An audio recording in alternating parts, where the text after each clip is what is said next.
Hello and welcome to the Gooner Talk, back again with you guys for another episode of our Tactical Breakdown Loan Report series, our show in which we look at the players that Arsenal have sent away from the club for the season and get some expert insight on them. As always, I'm joined by Ben from the Marseille View. How you doing, mate? You good, you well? Good. Actually went to the last couple of Marseille home games, so got to witness firsthand some of the criticism that is probably justified for Tavares. But Yeah, no, excellent. I mean, being able to go out to France and watch games, there was part of me that wanted to try and get out myself to the Marseille Reims game and see obviously Balogun face Tavares at some point. I think that's both of them have now passed now, unfortunately. Marseille are playing away in Lens first weekend of May, I think. Or we're trying to get tickets, so I'll keep you updated if we get okay, mate. Along, mate. Yeah. Interesting indeed. Yeah, it depends if I'm off or just so much Arsenal going it's on. It's likely to be a Sunday night. Yeah. Indeed, yeah, tricky, very tricky. But yeah, I mean, let's kick on with. We'll finish with Tavares. We'll start with obviously the main man in question, which is of course Folarin Balogun. Scored another 3 goals since the last time we spoke. I think he's now equaled that record of Glenn Hoddle of an Englishman. Oh, I say Englishman as it's difficult each time because we don't know who he's going to represent at the end of the day. Nigeria, the US, or England are all options for him. But he's also got another assist on his record as well. 22 goal contributions across those 31 appearances. David Ornstein coming out with an article as well this week suggesting that he wants to be first choice wherever he is next season. What have you made of the last month or so of Balogun's season? I got to see him in action for a full 90 minutes against us, probably 2 weeks ago. It was 2 weeks ago. We went away there with Sanchez scoring both, but he scored the opener, and he came very close to getting a second. And look, we've analysed him a lot, right? He's just going from strength to strength. He's obviously playing in the team that is suited to his style. I think he's got the full confidence of the manager, and rightly so. If any faith is to be given to Ornstein's article, I'm not surprised, to be honest.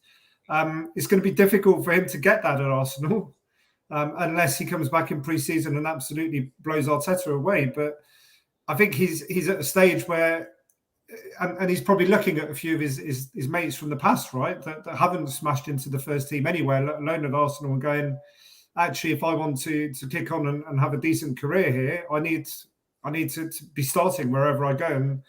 And you would expect that either Arsenal make a call and find a way to give him more game time than Nketiah's had this season, or they just decide to sell him, really. How long is left on his contract? 2 years at the end of this season. So I get the sense that if Arsenal are going to sell him, you're going to get the maximum value this summer. If he goes down to 1 year on his deal, you're not going to get the same amount of money. If he stays with the club next season, is on the bench, his value is going to drop further. So if they are going to sell him, it surely has to be this summer. People won't like the talk of us selling him because they'll say, well, if he's this great and he's scoring this many goals, then keep it. But I mean, the problem is you've got Gabriel Jesus in the team, and if Balogun's turning around and saying, I want to start every game, Arsenal can't guarantee him that. And then if they get offer of, upwards of 30, 35 odd million quid for him from a Milan or a Inter or an RB Leipzig that have all been suggestedly linked with him, Marseille, of course, and Lille, I believe, are 2 French sides interested as well. Although I don't know how Marseille are going to afford 35, 40 million quid, but you never know. That would be most of our budget if we qualified for the Champions League, yeah. Yeah, so it's difficult. But I think that, it has to come to a point where Arsenal are going to turn around and make a decision. And I think for Balogun's own future, after playing this many games this regularly, scoring this regularly, you can't then go into the next season and not be playing regularly.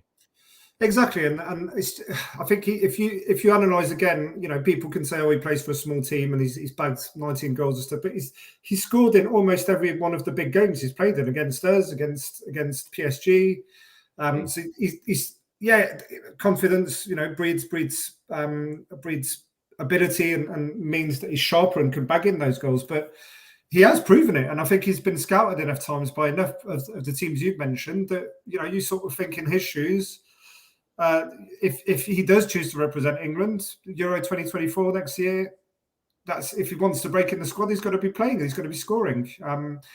But another way of looking at it is maybe because there is still a bias, right? And this is going to test Arsenal's resolve, is if the Premier League club comes knocking, do you sell him to a potential rival? Do you risk him scoring against you? but for him as well, if he does go to Milan or somewhere, does he risk being sidelined like Tammy Abraham seems to have been by Southgate because he doesn't play in the Premier League? So he's going to have an interesting summer. There's still 8 games left in Liga. He could probably bag 2 or 3 more goals by then and finish top scorer in the league. And then what do you do with him? Lasagna says, if it was an option, would you take a straight swap between Mudryk and Balogun at the end of the season? The answer, I think, would probably be yes. But you've got a €100 million player for a €40 million player in that swap, arguably based on their current valuations. But he's looked nowhere near that price tag anyway, is he, for Chelsea so far? Let's face it. He's not. He's not. But I do think there's an element of maybe if he'd have gone to Arsenal, who knows what he might have achieved better than. Maybe as good as Trossard, right? Who knows? Yeah, exactly. Maybe. We'll never know. We'll never know. Greg's asking, should we drop Eddie Nketiah, keep Balogun as competition for striker and Al Jesus to cover at right wing? And I think, again, this is obviously the logical response from a lot of people. But the problem is, as we've discussed, Balogun does not want to be a backup. And, with Jesus starting, that's what he is going to be. So whilst it seems on paper easy to say, well, I'd rather keep him than Nketiah. Nketiah, seemingly after signing that new deal, knowing that a striker was coming in the form of Jesus last summer, is more amenable to the idea of being a competition option for Jesus than Balogun is. Just to finish, as brilliant as he's been, when you look at these numbers, it's 31 appearances, 19 goals. He wouldn't get anywhere near that because he'd play half the games, and he'd probably, he'd be lucky if you got 10 goals out of him, really. And that again is where Nketiah, credit where credit is due, because psychologically he seems to be adapted to that backup role. He is the sort of the option from the bench, and he does his job well enough. Bar a few games I've seen him in this season, Nketiah. So. But because he's accepted that and he works on those short bursts or those short periods of play that he knows he'll only get 20 minutes, so he's conditioned for that. A Balogun won't be, right? Because he'll be young and hungry and ambitious. So again, as you've said, he's not going to settle for playing substitute. No, he's not going to settle for that because he doesn't need to, first and foremost. So there's no point in him knowing that he's going to sit on the bench and think, when I'm going to get my opportunity, I wonder if I'll be playing in the cups or coming off the bench. But he knows if he moves to a Leipzig or a Milan or something like that, he'll play. So and he'll play Champions League as well, right? Exactly. Nicolas Pepe next. He has returned from his injury that he suffered. He had a knee injury which kept him out for 8 Liga games. When he returned from injury, he went straight back into the starting lineup, even though there was obviously this idea. I remember we talked last time about Nice having a couple of young options that they were giving time to. But despite that, he has come straight back into the team, played all 3 of the 90 minutes against Lorient, Angers and PSG as well. However, Nice failed to win any of those games as their season kind of takes a little bit of a hit. I mean, they've not won in their last 5, drawing 4, losing then against PSG. What have you made of Pepe's return from injury? You can't really blame him for the drop in form. They've had a few injuries as well in defence and midfield, but it's again what we said all season, right? He had a bit of a purple patch, and now he's been injured. There were question marks whether he would get back into the team straight away. He has.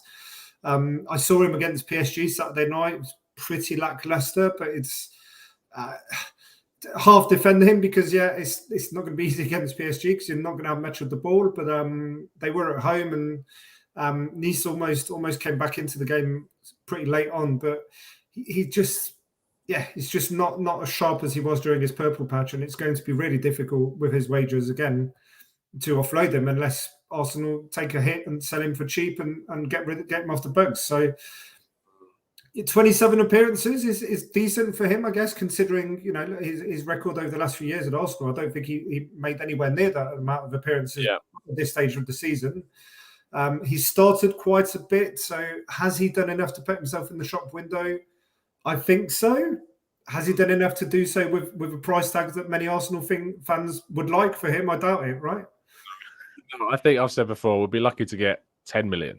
Half South African in the chat says we'll be lucky to get 20 million. You would be winning the lottery if you got 20 million for Nicolas Pepe.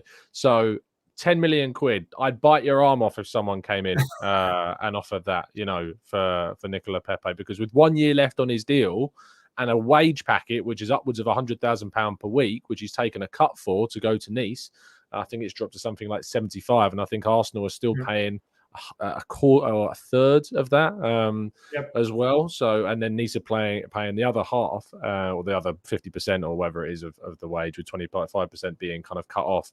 So it's incredibly difficult to see Arsenal getting anything close to a good fee.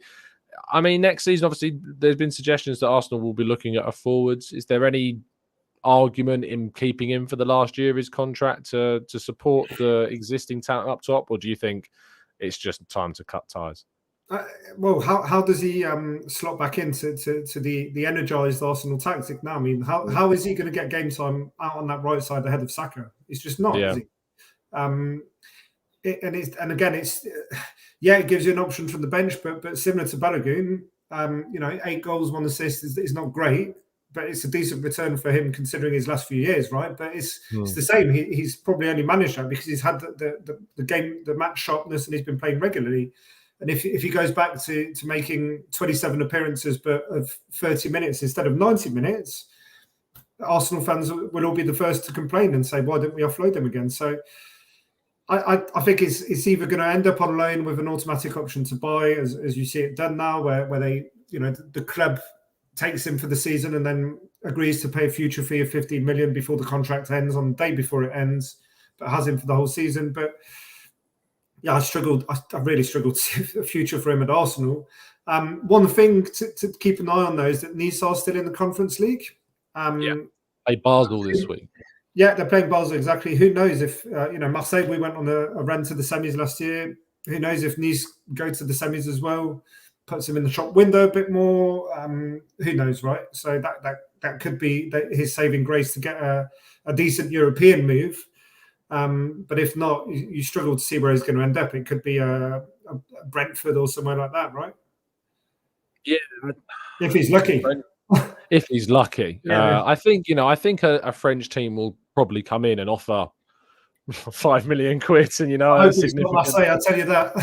Yeah. No. Well, you never. It's ironic because you could actually see, based upon what Marseille have done in recent seasons in the transfer market, you can see that. You could actually a good relationship with Arsenal as well. Yeah, so they do indeed. So maybe that's what would come from that. But maybe Angers coming back in, because that's where he used to play. Obviously, maybe that's somewhere he could look to return to recap. They're likely to get relegated, Angers. I think. Really. Well, it's all going so well for them at some stage. Yeah, it did. But you've got the added issue this year that next year Ligue 1 goes back to 18 teams, and so there's 4 teams get relegated this summer, right? And it's going to cause a bit of ruckus down below. But no, maybe in these, maybe a Lens. You never know. Lens have done really well as well with resurrecting players, and for the right price, it could be a good bargain for someone who is still young enough to kick on, right? But he's got to stay fit, and he's got to sort of adapt his mindset and find the hunger again. Granddaddy Gooner says, I've been looking forward to this loan report. Unfortunately, it's fallen on the night where I'm booked to give blood, so I can put my feet up and listen undisturbed as well. Hopefully it's not raising your blood pressure, huh? Nicolas Pepe watching him, if you were a supporter of Nice White, certainly raised that blood pressure. Let's end your section, Ben, with the guy that you've been to see, who can only be described as a man that brings joy and happiness to Marseille fans all over. No, is that not an accurate description? It's not the words I've heard him called in the last few games now. He's just frustrating. I mean, I was looking at the stats because last year, I remember Saliba, we were looking at the stats of how much he got forward and stuff, and he's actually, so Tavares has been getting forward a lot more, but his accuracy has just fallen off a cliff in the last few games, certainly the last 5-6 games, and it's the usual complaints, right? His athleticism. I think Igor Tudor, our manager, came out and said it a couple of weeks ago, was this kid has got the fitness levels to match anybody at Real Madrid, Barcelona, Bayern. He could play for those clubs and he'd be top of the class in terms of fitness, but his concentration, his decision making, his football IQ still needs a lot of work. And I think we've been saying this all season. He's had a purple patch as well because he's got 6 goals, which is a decent return for us, but 0 assists for a wing back in a team where the whole tactic is built around your wing back overlapping and crossing the ball. It's just shocking, right? And it's like, he the few times he's been lucky and has cut inside, he scored. And sometimes it was right foot as well, which has been even more surprising. But well, yeah, he's always had a decent right foot, to be fair. Yeah. I mean, he scored his first Arsenal goal in that friendly against Rangers with a right-footed strike. And you're absolutely right regarding the creativity. If Arsenal were going out and buying a fullback that hadn't got a single assist with his, with the playing in that position, especially a wing-back role, I'd maybe have been more. If we're talking about someone like Ben White and the position he plays at fullback, but he's still got 2 goals despite playing a very reserved, well, I say very reserved, a more reserved fullback position than a lot of other teams like Kieran Trippier at Newcastle, for instance, playing on that right-hand side, or even Zinchenko on the left-hand side for us, or like Andrew Robertson or Trent. He's still got 2 goals. He's still got assists as well this season, has Ben White. So the fact that Tavares is playing in a wing-back role and getting nothing. Now, before we end this section, obviously, there was kind of this rumour going around about him supposedly being booted out of training. We were talking a little bit off air. You don't think it necessarily adds up, though? I think it may have happened, but I don't think the timing's right. So this is our manager gave during the international break. He gave 3-page big focus interview on his methods and the season so far and stuff, and just coincides. Typically, he does that, and then we go on to not win a game for a while. I think it's been 4 games since we last won, or 3 games or something. But anyway, and he sort of mentioned it. He didn't mention Tavares by name. He said, "Oh, we had an incident this season where we had to send. This is my my demands and the level I expect from players is 100% in training and 100% in match, and training is treated like a match." And so we won't hesitate to send to punish players or sideline them if they don't follow the rules. And we had an incident when we sent a player back to training room. Now it's emerged, obviously, that it's likely it was Tavares, and it seems that it's true. But I don't think it was in the last 3 weeks because he was away on international duty with the Portugal under-21s. So it won't have been the last 2 weeks, but it wouldn't surprise me if it happened either during the World Cup break or even before that. Because there were a few games where he was sidelined and didn't start despite being fit. So I'm not saying it didn't happen. I just really surprised. I've got 90% doubt that it happened recently. Yeah, it's one of those where things get leaked and Chinese whispers, and we talk about that. It's very difficult to know. Again, I don't. Whether it's Arsenal or Marseille, I don't see a future for him in either club. I don't think we'll take him back, because I imagine Arsenal would want, 10, 15 million for a minimum. Yeah, 15 million. I remember when Arsenal fans were saying, "Oh, we'll get 30 million for this guy." No. Yeah, unbelievable. Richard says Tavares lacks focus. I think he needs an arm around him all the time and probably needs to feel important.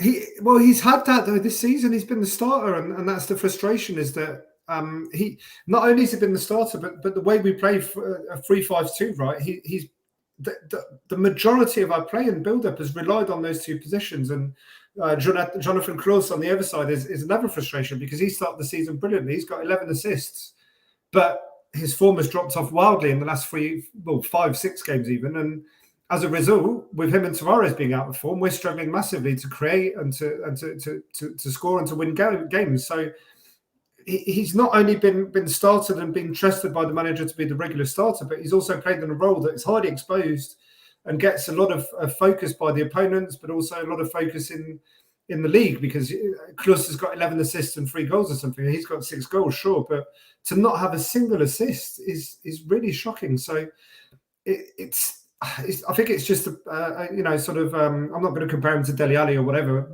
It's what's emerged recently, but some of these young players, they just struggle to just have that hunger or that interest or that professionalism that means, I'm going to better myself, I'm going to be 100% focused, and I'm going to work on improving myself. And it seems that there is a generation of players, certainly recently, because of the money gets, the wages are too big too quickly and stuff. They just lose focus and interest and rest on their laurels, and they fade away and end up, when he's 29, he can end up playing in the Championship, right? Yeah. If he doesn't kickstart his career. Looking at Klaus on the left-hand side, 10 assists this season and a goal. And you're looking at that's the opposite flank, and that's the target. And yes, he's got 6 goals, but if you actually look at the individual goals, you're looking at kind of anomaly moments. I know six is a all lot. of them were in September and October, right? And since then, all at the start of the season. Exactly. And that's when people were talking of, wow, you look at this guy, scoring all these goals. But I think it was masquerading masking rather, what was underneath concerns that have obviously come out in the second half of the season. It's frustrating, but I don't know what's going to happen with him. Sadly, I'd be very surprised if we keep him unless it's on loan again. But even then, I'd like to see him as a backup, not as the starter. And then again, we've mentioned many times, right? But I don't see a future for him at Arsenal at all. It's going to be tough. It's going to be tough to see it. Ben, thank you so much, mate, for your time. Really appreciate you jumping on when you're in France as well. But I hope you enjoy the rest of your trip. All good. Take care, guys. And any questions, tweet me. But yeah, hope the Arsenal and hope they hold on till the end now. Fingers crossed. Fingers crossed. Speak to you next month, mate, for our next update. Cheers, guys. Bye. Have a good one, fella. See you soon. Much appreciate Ben jumping on with us, having a chat. As always, we've got plenty more players to discuss. So let's go to Auston Trusty next. We're going to hear from Tommy from Blues Focus. Hi, I'm Tommy from Blues Focus, and this is my review on Arsenal-only Auston Trusty. Since I was last on the show in early February, Auston Trusty has played 11 games and he's also debuted for the US national team, in which they thrashed Grenada 7-1, Trusty bagging himself an assist that night.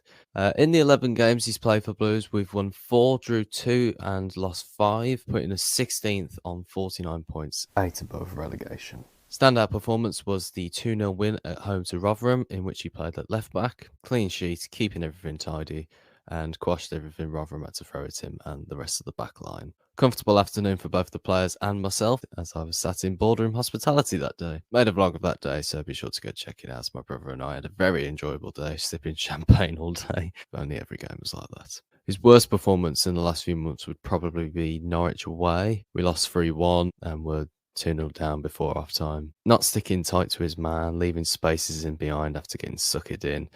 Pretty much the opposite to the Rotherham game. However, he and the rest of the team have been much better since the international break. Our young players in George Hall and Alfie Chang have been impressing as of late. And with Reda Kadra ahead of Trusty on that left wing, he's got a quality outlet to be really confident in. Despite him being a centre-back, I think he's fitting nicely into this team as a left-back. Sitting along the two centre-backs of Mark Roberts and Kevin Long, who I mentioned last time had been struggling a little bit, has improved since. He won man of the match that day against Rotherham, actually, and I had the chance to have gone and spoken to him, but I was drinking with Michael Wiseman in the other room. That's a proper flex, that is. He should carry on playing left-back for the remaining 6 games of the season. We're still not mathematically safe, but fortunately the teams below us seem no threat. And I'd quite like to end the season with some wins and some entertaining games before Trusty goes back. So play Trusty at left-back, play Hall, play Chang, play Kadra, and let's go for it in these last 6 games. If I was to give Trusty a score on how influential he's been this season, I would definitely say an 8, possibly a 9 maybe. But I think without him this season, we'd have conceded many more goals. I think it'd be great to have him back next season, but I think for his development, he might want to go to a championship side that are pushing for the playoffs next season, which is difficult to sort of judge because teams can just spur into the playoffs out of nowhere. You only have to look at Forest last season to see that. But I feel like he should test himself to see if he's up to that standard. There's 46 games in a season. It's a tough physical league. And I think if he can come out next season as an established championship defender, I think he can look at pushing into a Premier League team. But yeah, that's pretty much what I have for this update. If you enjoyed, please consider heading over to our YouTube channel, Blues Focus, and subscribing. I do a regular matchday vlog and a podcast. We also do match reactions, match previews, and opposition reviews, and much more, so be sure to come check us out. All of our socials will be available on our YouTube channel as well. Thanks for watching, and keep right on. Massive thank you to Tommy, as always, for the extra effort that he puts into those updates. It is fantastic. I'm kind of hoping that we send somebody on loan to Birmingham next season just so that we get to see Tommy's edits once again, because they are fantastic and he puts a lot of time and effort. So please do go over to Blues Focus TV, Blues Focus Pod, on Twitter, at Blues Focus Pod, to send him many thanks for the effort that goes into these. So yeah, 44 appearances now Trusty's got this season. He's playing plenty of football. Got another assist in the last last time since we spoke as well. And he's going to come back to the club with a lot of minutes under his belt. We've heard that Birmingham are interested in trying to sign him on a permanent deal. So maybe that's something that they will look to do. Arsenal paid around £3 million for the guy in the January window of last season. So it'll be intriguing if Arsenal end up making a profit on somebody that they've never had play for the club. But I have the feeling, and certainly were told at the start of things, that was the likely outcome from this signing. Let's move on then to Marquinhos, who's played a significant number of times since we last spoke about him. And we're going to hear from the guys at the Canary Cast to get an update on his progress. Hi, Tom. Thanks again for asking me on to the channel today to talk about Marquinhos' loan spell currently in Norwich. It's a funny one at the minute. With Marquinhos and Norwich in general going forwards, we're just kind of struggling in general, really. So currently just outside the playoffs, very inconsistent. We'll go win one week and play well, the next week we'll play poorly and just not really work. So it's not really helping Marquinhos at the moment. We're kind of in a stuttering kind of form in terms of trying to find a style of play. It can be quite direct at times, which is very unlike Norwich. So probably doesn't help Marquinhos either in terms of players he's trying to play around, try and use as well. Just seems to be a little bit of a kind of mixture of styles, which we're just kind of limping towards the end of the season now. Him himself played 7-8 games now for us. He's been okay. I think that debut was probably still his most promising performance. I think it could quite clearly see a player who has got quality there. That left foot is useful when he gets onto it. But the player still trying to find his own way in English football, I think, really.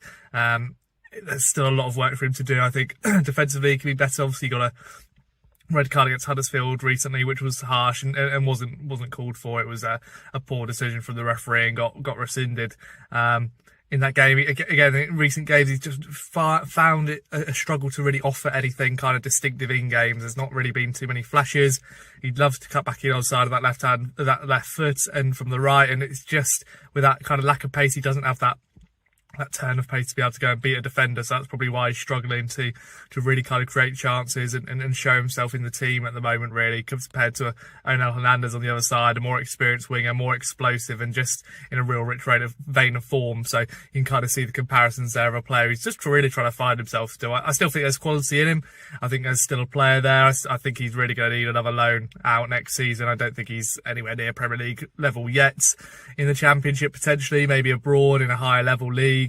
I just think he's a little bit short at the moment. I think he'd be absolutely perfect in terms of a potential Spain move. I think that kind of style of kind of play and possession and kind of a bit of a slower pace really would suit him, potentially Italy as well. But at the moment, it just seems like he's struggling a little bit in terms of really getting a kind of run of form going and really finding himself. Hopefully it improves. I'll let you know next time how he keeps continuing and getting on. But fingers crossed he can improve the way he's playing. Norwich aren't helping him in terms of the way we're playing as well, so it isn't all down to him. There is definitely a player there. I'd say if I was an Arsenal fan, if you watch a Norwich game at the minute and see Marquinhos play, you could just see it's a little bit of a square peg in a round hole at the moment. He is always playing on that right hand side because we don't really have many other alternatives on the wing at the moment, which is a shame, because maybe I think potentially he could even be played central, maybe be used as a bit more of an attacking central output from what I've seen from him, because he does love that half turn to be able to just use his body and turn into space quite well. So potentially in a central position that could open up more of the pitch for him. But hopefully that could improve. There's definitely a spark there that can be lit. Hopefully that's towards the end of the season for us and he can really come together. But at the moment it's just not working. But yeah, that's kind of the roundup at the moment. A little bit short and sweet, but hopefully he improves and going forward that would be lovely for both of us, Arsenal and Norwich fans. But yeah, I'll speak to you in the next one. Cheers, Jan, for having me on, mate. Much appreciate the update. You can follow the guys over at Cast Canary on Twitter and we'll get a final update. I say final. I guess probably 2 more shows we've got under our belts. We've got to do the rest of April and then May to conclude the season and conclude all of our loans. It's going to be sad to say goodbye to some of our contributors for this season. It always is, as it was last season. But who knows? Maybe they'll be back if we loan out any more of our players next season to anybody else. So, yeah, it's not looking great for Marquinhos at the moment. He's had a great debut, scored and got an assist. But since then, in the 7 fixtures, subsequently, no goals, no assists, erratic starts. So he started the last game, to be fair. But before that, it's just coming off the bench more than anything else. Another player that's not been getting too many minutes is Sambi Lokonga, and we're going to hear from D from Back of the Nest to find out what's going on with him. What's going on, people? It's Steve here from Back of the Nest with an Lokonga update. We'll be talking about the games that he featured in the past month. Let's start off with Aston Villa. He had a good game, 4 out of 5 ground duels won. He had a 94.7% passing accuracy as well. He had a very solid game in midfield, and Palace didn't play that greatly in that game. And over the past month, one thing that I'll say is he himself has had a solid month, regardless of Palace's performances and results on the pitch, which led to Vieira getting sacked. But the game that really stood out for me the most was the Man City game, and the thing about it was how well he was under pressure. City were trying to pressure our midfield, and Lokonga, he just seemed so composed, whether it's picking up the ball in midfield or in defense. He was very solid for us in that game, and that game was a fine margin. I know we lost by a penalty, and Lokonga played a decent part in that game to keep us in it for about 80 minutes or so before we conceded that penalty. So he had a very good game there. And then finally, he played in the Brighton game. But yeah, as I've said, the basics with Lokonga over the past month or since he's joined has been fantastic for us. Even ground duels won, that might be surprising to Arsenal fans, because we spoke about how well or how bad he can be defensively at times. But at Palace, he's been okay defensively. He's not been, Patrick Vieira putting in tackles or not like that. But, he looks aware of his surroundings. He's gone back to the basics of even defending and, tracking his runners, trying to put in a tackle. And he has slightly improved from what I've seen at Arsenal to what I see at Palace. And the reason for that, I think anyways, is the fact that he's come to a club with low expectations. So there's a decent player in him. But the biggest question mark now is what's going to happen with him under Roy. Vieira is gone.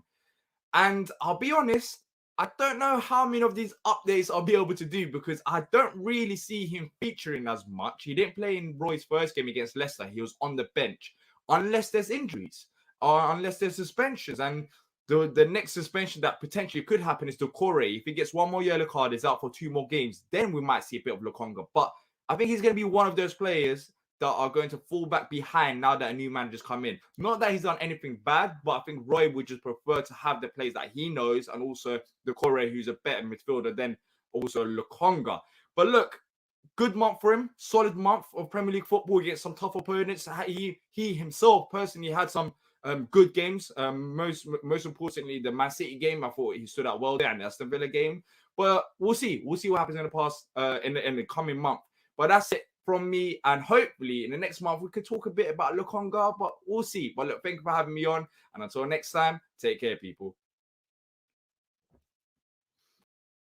Much appreciate D, as always, for his enthusiastic words. On Sambi Lokonga, you can follow him on Twitter at Back of the Nest to get continuous updates from a Crystal Palace side of things. But yeah, he's played 3 more games since we last spoke. Of course, he was not able to play against Arsenal and was out of that because of the loan situation. But in the 3 games that he's played, Palace lost all 3 of them. Obviously, it culminated in Patrick Vieira losing his job. They lost to Villa, they lost to City, they lost to Brighton.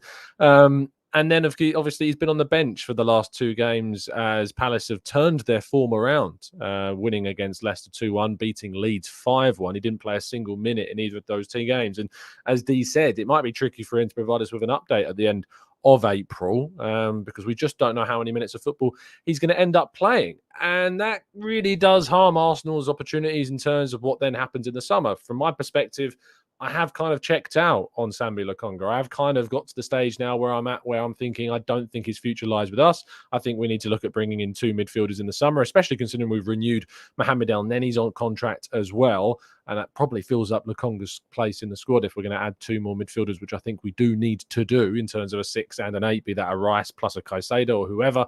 And I think we do need to look to try and at least make our money back on that deal. I don't think it's necessarily worked out. He looked like a really exciting young player when he was at Anderlecht. Maybe Vincent Kompany coming up to the Premier League with Burnley looks to try and take a risk on him and sees him adding something to the team next season. But it's going to be difficult. We'll see. But we'll keep you updated if things do indeed change. Lastly, in terms of our expert insight, we're going to hear about Brooke Norton-Cuffy from Mark. Hi, my name's Mark Smith. I'm from Sky Blue Fans TV. Just to report on Brooke Norton-Cuffy, who's obviously on loan from Arsenal. I think his overall progress, I'd say he started off quite promising well. Started at Burnley in his first match for us. I thought he was very good defensively and going forward. I thought his distribution was good. My feeling about him in the moment, I think he's been a little bit in and out of the side. He did start in the last game against Swansea, but he's been left out on a few occasions on the bench to Fankati Dabo. My opinion of Norton-Cuffy is I feel defensively he can lose concentration, in my opinion. Sometimes his passing can be a bit erratic. I think his strengths is he's good going forward, but I think if he wants to cement his side more in the team, I'd say he needs to work a bit more on his defensive game.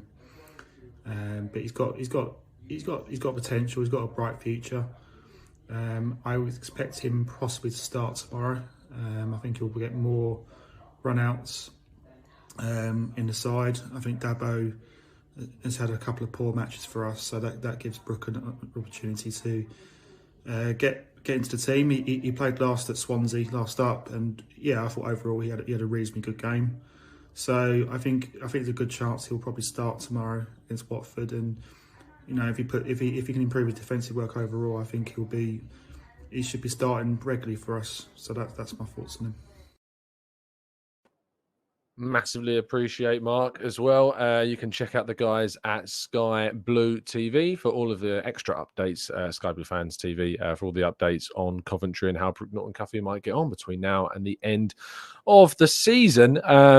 He has played 7 more times since we last spoke about him on the show. He has started the last 2 games while playing in that right wing back role. I think that was one of the things kind of holding him back in some senses when he made that first move, playing kind of more reserved, but he still likes to get forward. And we've heard him talk and speak on the, I think it was the Beautiful Game podcast, where he said how much he likes defending and attacking. But those 36 appearances in the Championship, you know, it's great. It's great to see him playing so regularly and getting that experience and getting that, because I think he needs it. And I think ultimately the next step for him is to try and see if he can get a move to the Premier League. The problem is if he's not going to be able to be as influential as maybe Arsenal hope he can be at that Championship level, is he going to be able to earn a move to the Premier League? A player that we had so much hope for in Norton-Cuffy really was being looked at as well as high as Patino and Rule Waters. And now all of a sudden it's maybe not as clear what his future is at Arsenal after these 2 loan spells with Rotherham first and now with Coventry. But I think the switch and the loan move to Coventry in January shows the proactive side that the club have regarding Norton-Cuffy, and that they clearly want to see what he's capable of. Now, our last player to focus on in a little bit more detail is Charlie Patino. Unfortunately, I don't have a specific update from an expert. Our Blackpool correspondents are ghosting us. I guess Blackpool's season must be going so poorly that they're not up for having a chat. But if you are indeed in the know about anyone that might be able to give us an update before the end of the season, do not hesitate to let me know if you think anyone would be good to speak to on Blackpool. But looking specifically at what he's done, another managerial change for Blackpool. Mick McCarthy has gone. That was really, I think, something that was going to harm Patino's, I suppose, development and chances in the team. Mick McCarthy, more of, your traditional old school type of manager. That said, he did get 2 assists for Blackpool during that period to make it to 4 for this season. 3, it's not 30 goals for the season. It just, that little 0 in the orange means he's not added any goals to what we were talking about last time. So still the 3 goals, 4 assists so far for him during this campaign in 32 appearances. Another player that's got plenty of experience playing in the Championship. What happens with him in the summer is going to be interesting. Of course, I think he'll be reintegrated into the group, probably go to play more stuff and more minutes, I suppose, in pre-season. But then does he go to the Premier League next season? Does he go to another Championship club next season? Does he stay with Arsenal next season? These are all questions, of course, that we're going to have to ultimately try to see what will ultimately happen, of course, with Patino next season. But he's a very exciting talent. The club rate very, very highly. Now, just to talk about and round up the rest of course, the players that we've been seeing in their time away from the club. Cedric has been playing a few more minutes for Fulham, but still, as Fulham continue to kind of fall away in terms of their form further down the table, I don't expect him to gain any kind of permanent deal in the summer away from the club. I think that may be a contract termination in the waiting room. We'll have to wait and see. Ainsley Maitland-Niles, however, has played 22 games. Plenty of football for Southampton. I think there's hope that maybe Arsenal will be able to get something in terms of a fee for him permanently in the summer. We'll have to wait and see. He won assist as well in that game against Tottenham. Won the penalty, of course, which led to Southampton getting an equaliser in that 3-3 draw with Spurs. So he certainly helped us look fondly on St Totteringham's Day, arriving a little bit earlier. So we appreciate him for that. Runarsson also playing plenty of games this season. 26 appearances for Alanyaspor in Turkey. 4 clean sheets this season, but he's conceded 47 goals during the campaign. A lot of goals for Alanyaspor.